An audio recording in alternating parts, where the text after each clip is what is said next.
Comment démarrer une entreprise en conformité aux préceptes de l'islam, c'est ce qu'on va voir dans cet épisode d'Ares.com.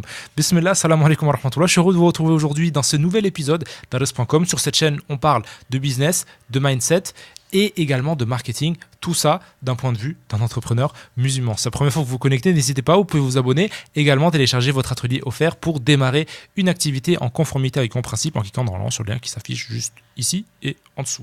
Ok, sur ce, j'aurais aimé que l'on parle aujourd'hui du fait de comment démarrer une entreprise, comment démarrer un business en conformité avec l'islam, en conformité avec nos principes religieux et en conformité tout simplement quelque chose qui soit halal, parce que c'est vrai que c'est important.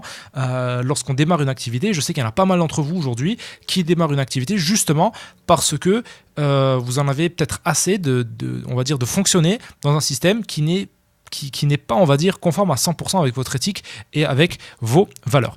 Donc, il y a vraiment deux points importants sur lesquels j'aurais même focalisé aujourd'hui et deux points qui sont pour moi essentiels lorsqu'on a envie de démarrer une activité, bien évidemment, en conformité avec ces préceptes religieux. La première, c'est de se poser en fait les bonnes questions et d'avoir la bonne intention. On le connaît tous, le premier hadith des 40 al-Nawawi, dans lequel innamal a'malu binniyat. Donc certes, les actes ne valent que selon leur intention. Donc d'où l'importance de l'intention. On connaît l'importance qu'a cette intention justement dans les actes d'adoration. Et bien évidemment, cette intention-là a également son importance dans les choses que l'on fait tous les jours. Pourquoi on le fait? D'accord? Ça, c'est vraiment la question à se poser, vraiment aller vraiment profond, au profond de soi et se demander pourquoi je suis en train de faire cela. D'accord? Et j'invite à vous remémorer tous les hadiths, tous les versets qui vantent le fait on va dire du mérite de gagner de l'argent de par son propre labeur. D'accord? Parce que, bien évidemment, lorsque vous allez démarrer une entreprise, vous allez également faire partie de ces personnes qui gagnent de l'argent de leur propre labeur. Vous allez être là en train de créer un projet, en train de créer de la plus-value et en train de créer du travail pour les autres. D'accord? Donc ça aussi, c'est important.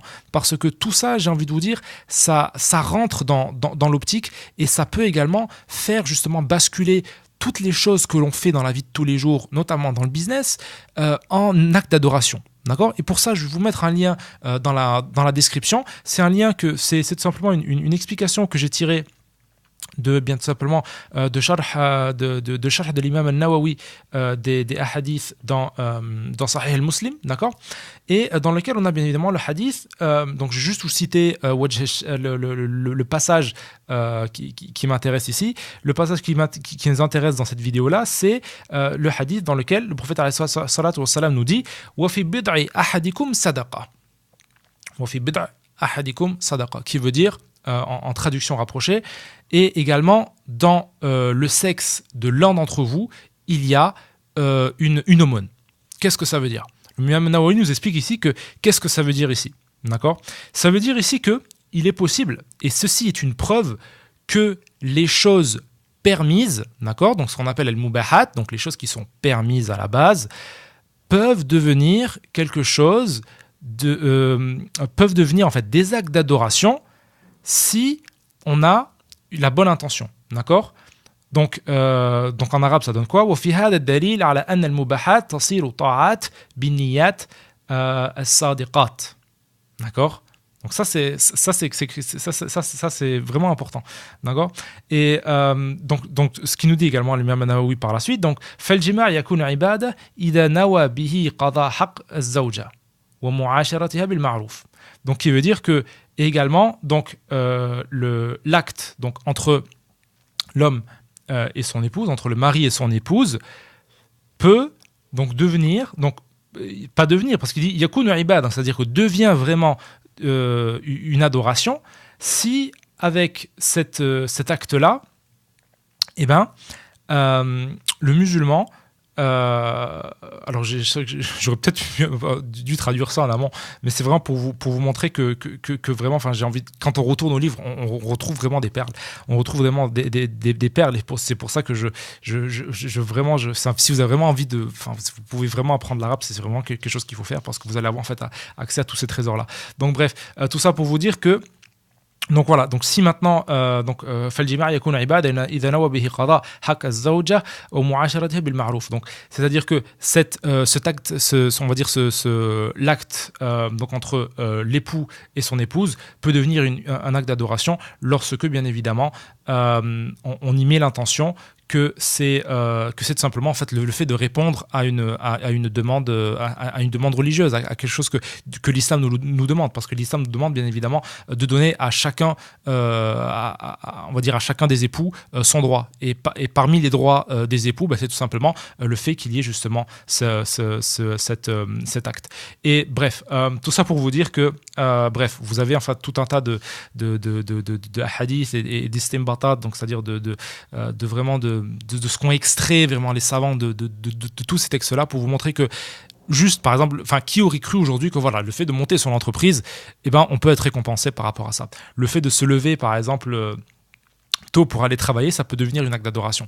Ça peut devenir un acte d'adoration. Tout simplement, pourquoi ? Lorsqu'on y met l'intention sincère. Et je vous mettrai justement l'original du texte dans la description, parce que vraiment, j'ai envie de vous dire, enfin voilà, il faut vraiment prendre conscience de ça, et ça va également énormément vous faciliter la tâche, parce que voilà, vous n'allez pas vous dire, ok, je suis en train de perdre mon temps, etc.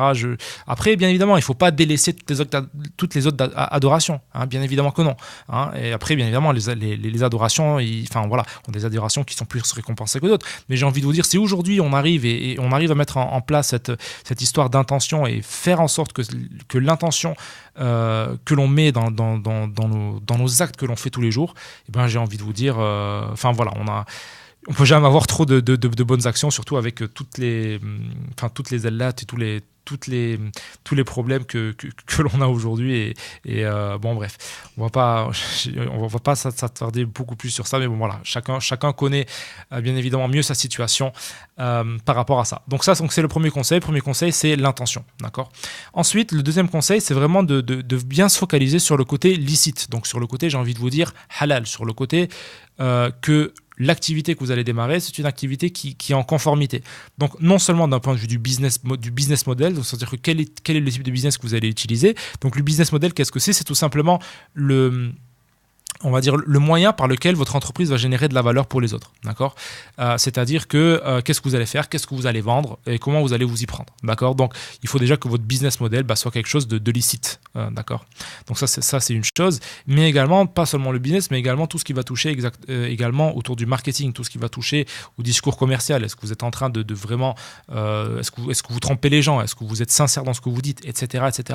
Donc tout ça, c'est des choses sur lesquelles il faut vraiment se réfléchir et se plonger en amont avant de démarrer quoi que ce soit, se demander donc quelle est l'intention que je mets dans ça, d'accord. Et ensuite également, quel est le business model, est-ce que tout ce que je vais faire dans mon entreprise, c'est quelque chose de licite, ou est-ce que bien évidemment il y en a encore des interdits sur lesquels il va falloir peut-être travailler et trouver des solutions. Et sachez qu'à chaque interdit se trouve bien évidemment une solution, et que tout simplement le licite est beaucoup plus large que l'illicite, d'accord. Ça, c'est toujours une chose qu'il faut se remémorer, parce que les gens ils vont dire oui mais machin, ça c'est interdit, oui, mais on a juste des petites choses qui sont interdites, mais le reste est permis.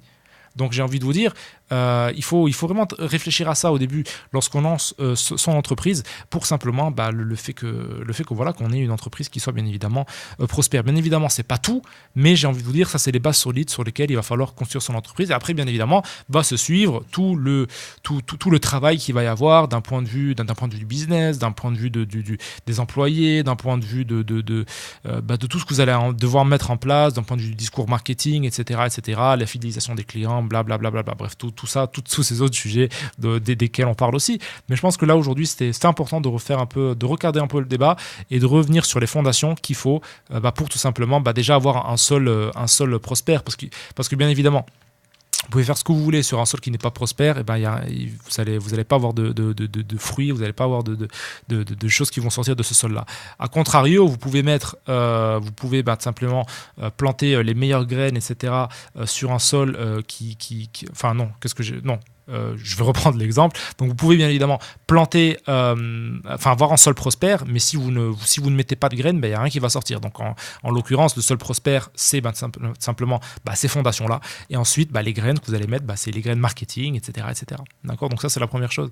Et bien évidemment, et si maintenant vous avez un sol qui n'est pas prospère, ou un sol qui est, par exemple, qui est peut-être empoisonné, sur lequel on a eu peut-être trop de pesticides ou d'autres déchets, peut-être vos fruits vont sortir, mais ils vont pas être, j'ai envie de vous dire, ils vont pas être très bons pour la santé. D'accord. Donc tout ça, pour vous dire que c'est vraiment important de se pencher sur ça au début lorsqu'on démarre son entreprise.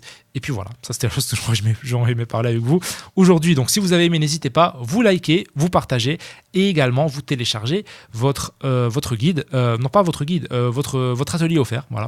Donc vous avez normalement un lien dans la description, également juste au-dessus, pour tout simplement démarrer une activité en conformité avec vos principes. On va continuer le débat dans cet atelier-là.